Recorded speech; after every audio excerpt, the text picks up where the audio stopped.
Hello നമസ്കാരം. ക്ഷേമ പെൻഷൻ്റെ പുതിയൊരു വീഡിയോയിലേക്ക് എല്ലാവർക്കും സ്വാഗതം.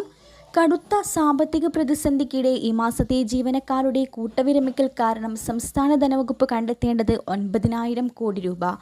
പെൻഷൻ പ്രായം കൂട്ടുമെന്നുള്ള അഭ്യൂഹങ്ങൾ ഉയരുന്നുണ്ടെങ്കിലും സംസ്ഥാനം ഇത് സ്വീകരിക്കുന്നില്ല. സാമ്പത്തിക വർഷത്തിൻ്റെ ആദ്യപാദത്തിൽ എടുക്കേണ്ട വായ്പാ പരിധിയുടെ കണക്ക് നിശ്ചയിക്കാത്തതിൽ കേരളം കേന്ദ്രത്തെ ആശങ്ക അറിയിച്ചു. ഈ മാസം മുതൽ സംസ്ഥാനം ഓവർ ട്രാപ്പിലാണ്.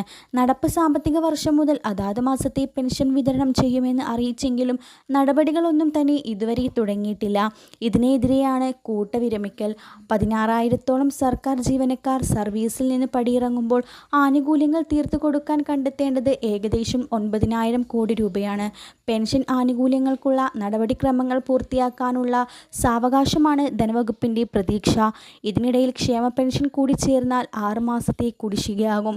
ഈ കടുത്ത പ്രതിസന്ധിയിൽ നിലനിൽക്കുമ്പോഴാണ് പെൻഷൻ പ്രായം വർദ്ധിക്കുമെന്നുള്ള ചർച്ചകളും ശക്തമാവുന്നത്.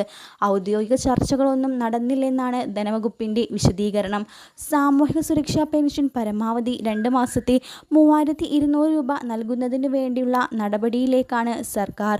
ധനവകുപ്പിൻ്റെ അടുത്തേക്ക് ഈ മാസം തന്നെ പെൻഷൻ തുക എത്തിച്ചേരുകയും 20-നും 30-നും ഇടയിൽ തന്നെ വിതരണത്തിന് തുടക്കം കുറിക്കുകയും സാധാരണക്കാരായ ആളുകളിലേക്ക് ഈ തുക എത്തിച്ചേരുകയും ചെയ്യുന്നതിനുള്ള ക്രമീകരണങ്ങൾ നടത്തുന്നതിനാണ് ഇപ്പോൾ പുറത്തുവരുന്ന ഏറ്റവും പ്രധാനപ്പെട്ട വാർത്ത.